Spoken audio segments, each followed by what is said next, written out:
အားလုံးပဲမင်္ဂလာပါပေါ့နော်ဆိုတော့ကျွန်တော်တို့ဒီ USD ဘော်လေးကနေကျွန်တော် USD ထုတ်လို့ရတယ်ဆိုတော့ကျွန်တော်တို့ဒီဘော်လေးကိုဘယ်လိုစပြီး run ရမလဲဆိုတာကျွန်တော်ဖုန်းတစ်လုံးနဲ့ပေါ့ဗျာကျွန်တော်လုပ်ပြမယ်ကျွန်တော်တို့စဝင်ပြီဆိုတာနဲ့ဒီ start ကိုနှိပ်လိုက်မယ်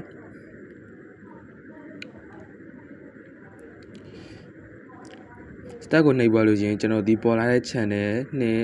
4 6ခုလုံးကိုနှိပ်ပြီး join ပေးပါကျွန်တော် join ပြီးသွားရင်မလို့မ join တော့ဘူးပေါ့နော် join ပါလို့ရှင်ကျွန်တော်တို့ဒီ all join ကိုနှိပ်မယ်နှိပ်ပါလို့ဆိုရင်နှိပ်ပြီးပါလို့ရှင်ကျွန်တော်တို့ကဒီမှာပေါ်လာတဲ့စာလေးတွေကိုမှန်အောင်ရိုက်ပေးမယ်နော်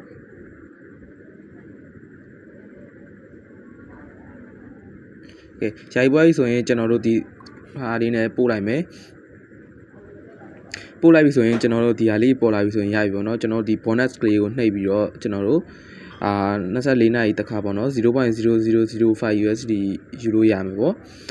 ပြောရလို့ရှိရင်ကျွန်တော်တို့ကဒီဘောကဘယ်ကနေငွေရမလဲဆိုကျွန်တော်တငယ်ချင်းတွေခေါ်ရမယ်ဆိုတော့ကျွန်တော် invite တွေခေါ်ရမယ်ပေါ့နော်ခေါ်မယ်ဆိုရင်ကျွန်တော်တို့ဒီ refer state ဆိုတဲ့နေရာလေးကိုနှိပ်ပွားလို့ရှိရင်ကျွန်တော်ဒီ link လေးကိုပေါ့နော်တငယ်ချင်းကိုပို့ပေးရမယ်တငယ်ချင်းကအဲ့လေးဝင်ပြီးတော့ဆိုတော့ကျွန်တော်တို့လုပ်ခဲ့တဲ့လုပ်ငန်းစဉ်အတိုင်းဒီ channel လေးကို join ပြီးတော့ဒီစာလေးဒီလိုမျိုးစာလေးရေးပြသွားလို့ရှိရင်ဒီရေးပြသွားလို့ဒီအောက်က icon လေးပေါ်လာရင်ကျွန်တော်တို့ရှိမှာဒီလာပြီးပေါ့နော်paragraph give မှာ paragraph give you 0.01 USD ဆိုတော့ကျွန်တော်တို့invite တရားကိုပေါ့နော် invite တရားကိုကျွန်တော်တို့ 0.01 USD ရမယ်ပြောလို့ရှိရင်ကျွန်တော်တို့ငွေထုတ်မယ်ပေါ့နော်ငွေထုတ်လို့ရှိရင်ဘယ်လောက်ကစားထုတ်လို့ရလဲဆိုတော့ဒီမှာကျွန်တော်ပြမယ်ငွေထုတ်မယ်ဆိုရင်ကျွန်တော်တို့ withdraw နဲ့ withdraw နှိပ်လိုက်လို့ရင်သူကဒီမှာပြရအနည်းဆုံး 0.03 ရစားထုတ်လို့ရမယ်ဆိုတော့ကျွန်တော်တို့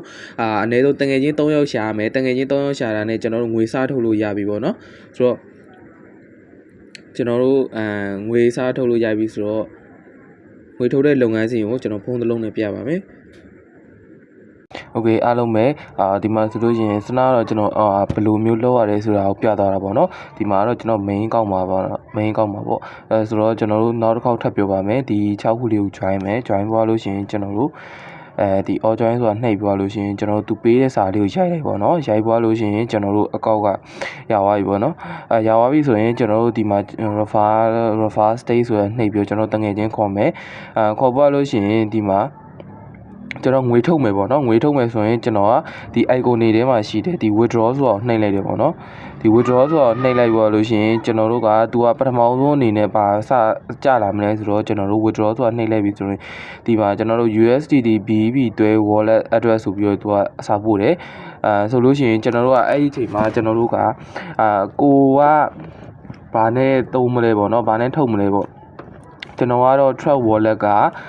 Trust Wallet က USDT BB တွဲနဲ့ထုတ်တယ်ပေါ့နော်။ဟာကိုကျွန်တော်တို့ဒီ Trust Wallet မှာဘယ်လိုရှာရမလဲဆိုတော့ဒီ search bar မှာကျွန်တော်တို့ USDT ဆိုပြီးတော့ရိုက်လိုက်ပါတော့ USDT ရိုက်ပြီးတော့ရှာလိုက်ပါရှာလိုက်လို့ရှိရင်ဒီမှာကျွန်တော်တို့ USDT BNB Smart Chain ဆိုပြီးပေါ်လာပါလိမ့်မယ်ဆိုတော့ကျွန်တော်အဲ့ကောင်လေးကိုနှိပ်ပါလို့ရှိရင်ကျွန်တော်တို့က receipt ဆိုတာလေးကိုနှိပ်ပါတော့ဒီ receipt ဆိုတာလေးကိုနှိပ်ပါတော့ receipt ဆိုတာလေးကိုနှိပ်ပါလို့ရှိရင်ကျွန်တော်တို့ဒီ copy ဆိုတာလေးကိုယူလိုက်ရပြီဒီ copy ဆိုတာလေးကိုယူပါရင်စနာကျွန်တော်တို့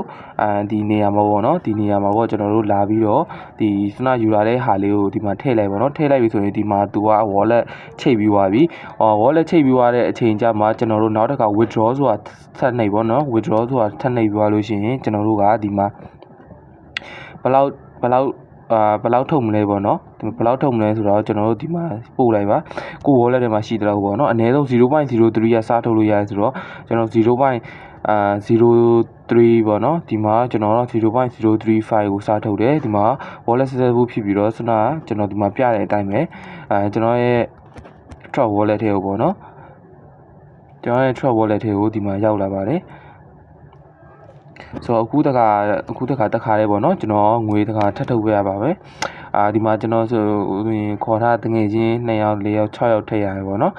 ဆိုတော့ကျွန်တော်ငွေထုတ်မယ်ဆိုလို့ရှိရင်ကျွန်တော်တို့ဒီ withdraw နှိပ်မယ်နှိပ်ပွားလို့ဆိုရင်စကျွန်တော်ပြောတဲ့အတိုင်းပဲသူဘယ်လောက်ထုတ်မလဲပေါ့နော်ဆိုတော့ကျွန်တော်တို့စာလေးကြားလာတယ်ဆိုတော့ကျွန်တော်တို့ဒီမှာ6ယောက်ဆိုတော့တယောက်ကို 0.01 ဆိုတော့ 0.06 ရှိမယ်ပေါ့နော်ကျွန်တော် wallet ထဲမှာ0.06 ဆိုပြီးတော့ကျွန်တော်အဲ့ဒါလေးပို့လိုက်မယ်ပို့လိုက်ပါလို့ရှိရင်ဒီမှာကျွန်တော်တို့ ဒီ confirm နဲ့ cancel ရှိရပေါ့နော်ကိုကမထုတ်ချင်သေးရင်တော့ cancel ပြန်နှိပ်ပေါ့နော်ထုတ်မယ်ဆိုရင်တော့ confirm ကိုနှိပ်ပေါ်လို့ချင်းဒီလုပ်ငန်းအဆင့်မှာတော့ကျွန်တော်နည်းနည်းတော့စောင့်ပေးရတယ်ပေါ့နော်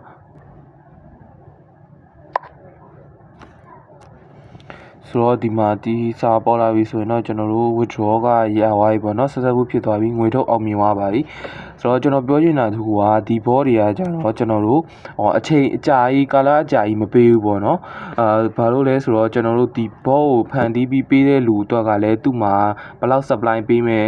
သူ USDT ကိုဘယ်လောက်သုံးပြီးတော့ဘယ်လောက်ပေးမယ်ဆိုပြီးအတိုင်းမရှိတဲ့အတွက်ကြောင့်ကျွန်တော်တို့အခုထွက်တာလည်းမကြသေးဘူးပေါ့နော်အဲအကြောင်းမို့လို့ကျွန်တော်တို့လုပ်ချင်အခုကလေးကလုပ်ပေါ့နော်ပြောချင်တာတခုကနောက်ပိုင်းထုတ်လို့မရတဲ့အခါကြီးလည်းရှိလာနိုင်တယ်ဆိုတော့ကျွန်တော်တို့အခုလောဆရာတော့ထုတ်လို့ရနေသေးတယ်ပေါ့နော်ဆိုကျွန်တော်တို့ခဏဆောင်လိုက်တဲ့အခါမှာဒီမှာကျွန်တော်တို့အပေါ်မှာဆွဲကြည့်လိုက်မယ်နော်ဒီမှာကျွန်တော် USDT ရောက်လာပြီ 0.06 USDT ရောက်လာပြီ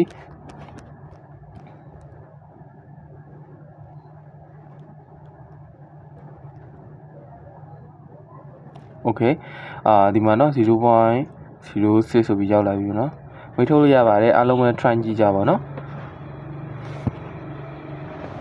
ကျွန်တော်ရဲ့ channel လေးကို subscribe မလုပ်ရသေးရင်လည်း subscribe လေးလုပ်ပေးသွားကြပါကျွန်တော်အမြဲတမ်းဒီလိုမျိုး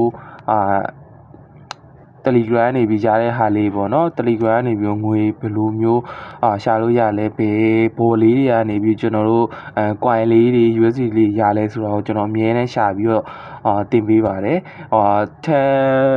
YouTube channel မှာကဗီဒီယိုမလုပ်ဖြစ်တဲ့အချိန်မှာဆိုရင်တော့ကျွန်တော်တို့ Telegram channel မှာပဲဒီတိုင်းလေး post လေးနဲ့